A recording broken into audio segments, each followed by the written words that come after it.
எல்லாருக்கும் வணக்கம். நம்ம இந்த வீடியோவில் வந்து என்ன பார்க்க போகிறோன்னா, அடுத்து கொஞ்சம் பெரிய சைஸ் ரோஜா தான் எப்படி செய்கிறதுன்னு பார்க்க போகிறோம். இதுக்கு முன்னாடி வந்து ஒரு ரோஜா செஞ்சு போட்டிருப்பேன். அதில் வந்து வாய்ஸ் கொடுக்காதனால நிறைய பேர்த்துக்கு புரிஞ்சுதா என்னன்னு தெரியல. அதனால் இந்த டைம் வந்து நம்ம தெளிவாக சொல்லணும் அப்படிங்கிறதுக்காக வாய்ஸ் கொடுத்து என்னால் முடிஞ்ச வரைக்கும் நான் உங்களுக்கு புரிகிற மாதிரி சொல்லியிருக்கேன். வாங்க எப்படி செய்கிறதுன்னு பார்க்கலாம். ஃபஸ்ட்டு வந்து 2 தென்னை மட்டையை எடுத்துக்கோங்க. தென்னை மட்டையை எடுத்துகிட்டு இந்த மாதிரி ஒரு இதை மட்டும் நல்லா அந்த கொஞ்சம் ஓரளவுக்கு நல்லா ஷார்ப்பாக எந்த பிசுறு இல்லாத மாதிரி சீவிக்கோங்க. சீவிட்டு உங்களுக்கு எந்த ஹைட்டில் குச்சி வேணுமோ அப்படிமோ அந்த அளவுக்கு ஹைட் பண்ணி 2ஆக இந்த மாதிரி மடிச்சுக்கோங்க. 2ஆக எதுக்கு மடிக்கணும் அப்படின்னா, அந்த 2ஆக மடிக்கிற பக்கம், அதாவது ஓப்பனாக இருக்கிற பக்கம் கீழே இருக்கணும், க்ளோஸாக இருக்கிற பக்கம் வந்து மேலே இருக்கிற மாதிரி வச்சுக்கணும். அடுத்து இந்த மட்டையை வந்து அந்த பிசுறுலாம் இல்லாமல் நீட்டாக எடுத்துக்கோங்க. நீட்டாக எடுத்துகிட்டு இந்த சைடு லைட்டாக கிராஸாக சீவிட்டு இந்த பக்கமாக லைட்டாக கிராஸாக சீவுங்க. இது எதுக்காகனா, அந்த ரோஜா வந்து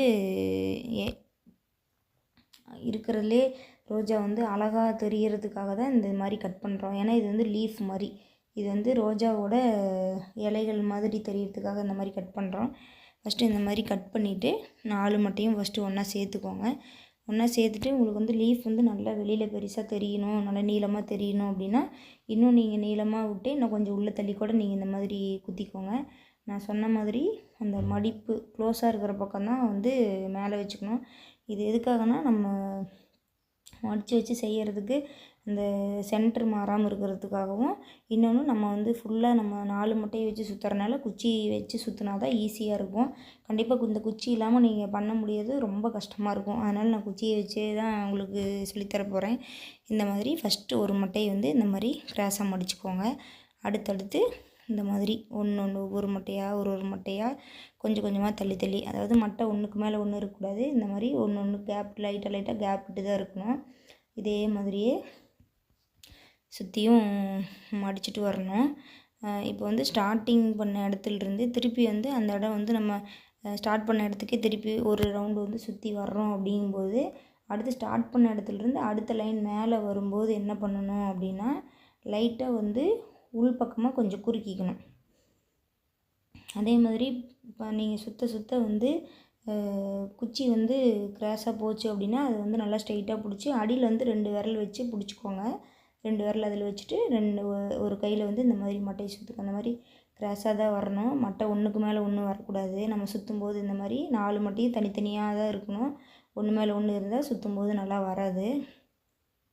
இந்த மாதிரி கொஞ்சமாக சும்மா ஒரு லைட்டாக அந்த ஃபஸ்ட்டில் கீழ் லைன் பார்க்குறதுக்கும் அடுத்து மேல் லேயர் வர்றதுக்கும் கொஞ்சம் வித்தியாசம் இருக்கணும். கொஞ்சம் உள்ளே தள்ளி வர்ற மாதிரி வரணும். இந்த மாதிரி உள்ளே தள்ளி வர மாதிரி ஃபுல்லாக மடிச்சுக்கோங்க. இன்னொன்று என்ன அப்படின்னா, இது வந்து ஃபுல்லாக அந்த நுனி மட்டை வரைக்கும் பின்னக்கூடாது. கொஞ்சம் வந்து நுனி மட்டை வந்து நல்லா தெரிகிற மாதிரி ஸ்டார்ட் பண்ணிக்கோங்க. இந்த மாதிரி இப்போ நான் பின்னியிருக்கேன் இல்லையா, அந்த மாதிரி பின்னி முடிச்சதுக்கப்புறமா கொஞ்சமாக ஸ்டாப் பண்ணிவிட்டு அந்த 4 மட்டையும் ஒன்றா சேர்த்து எடுத்துக்கோங்க. இந்த 4 மட்டையும் ஒன்றா சேர்த்து ஒன்று மேலே ஒன்று வச்சு நல்லா ஒன்றா சேர்த்து அந்த மடித்து வச்சோம் பார்த்தீங்களா, அந்த குச்சியை வந்து மடித்து வச்சோம் பார்த்தீங்களா, அதை வந்து லைட்டாக கையில் வந்து பிரித்து விட்டு அதுக்குள்ளே வந்து இந்த மட்டையை வந்து உள்ளே விட்டு வெளியில் எடுத்துக்கணும். வெளியே எடுத்ததுக்கப்புறமா கீழே வந்து நம்ம கீழே அந்த தென்னை குச்சியை கீழே வரைக்கும் இருக்குது பார்த்தீங்களா, அதை வந்து பின்னாடி வந்து கீழே வந்து நல்லா டைட் பண்ணி பிடிச்சிக்கோங்க.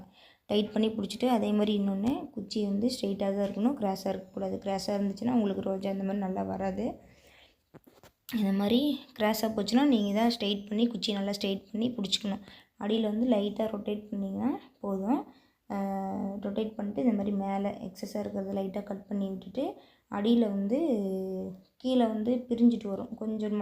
கொஞ்சம் இப்போ பண்ணி முடிச்சதுக்கப்புறமா, அதாவது ரோஜா செஞ்சு முடிச்சதுக்கப்புறமா கொஞ்சம் டைம் ஆக கீழே வந்து இறங்கும். அதனால் இறங்காமல் இருக்கிறதுக்காக அடியில் வந்து அந்த டைட்டாக வந்து நூல் வச்சுருந்திங்கன்னா நூல் வச்சு நல்லா டைட்டாக முடிச்சு போட்டுக்கோங்க.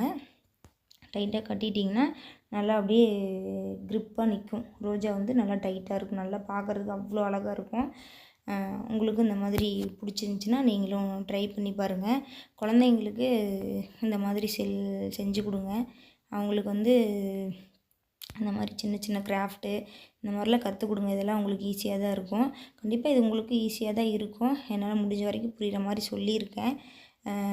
இன்னும் எனக்கு தெரிஞ்சு சின்ன சின்ன தென்னை ஓலையில் பண்ணுற கிராஃப்டெல்லாம் கண்டிப்பாக நான் உங்களுக்கு வந்து சொல்லித்தரேன். எனக்கு உங்களுக்கு ஷேர் பண்ணணுன்னு ஆசையாக இருக்குது.